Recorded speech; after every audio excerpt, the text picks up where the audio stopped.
আসসালামু আলাইকুম। সবাই বাংলাদেশ কোটালীয় যুদ্ধ করে আমরা টিটুলিও সবাই যুদ্ধ করতেছি। এই যে ভোর 3:30 বাজে আসছিলাম, ঠিক আছে? সকাল এখানে আইসা 6টা বাজে গাড়ি আসবে, কাম করি না দেখে বলে 6টা বাজে আসবে। কাজ দিচ্ছে মরুভূমি, বাইরে তাকা যায়। এই যে এত বড় এসি লাগাইছে,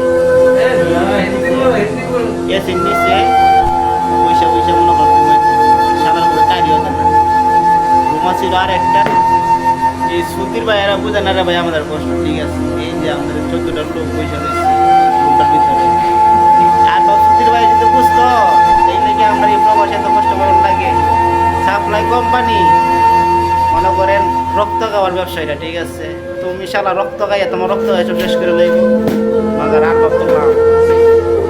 এই মরবো আমাদের কি মারাটা দেয়, এই রে গরম দেয় 64 ডিগ্রি রোদের মধ্যে কাজ করতে হয়।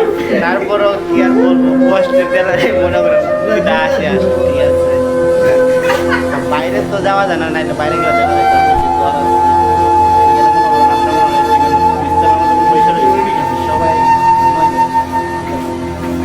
আর কি বলবো, কিছু করার নাই। কপালে যেটা আছে এটাই মনে করেন। নসিবটা কি নসিব খুব ভালো, ঠিক আছে? 2024 সালে বাংলাদেশ আন্দোলন স্কুল লাগে আমরা এখন করতে করতেছি ডিবির লাইগা। আর ভাবে কি কিছু রাখছ না? আর ভাবে বুঝতে পারছ না?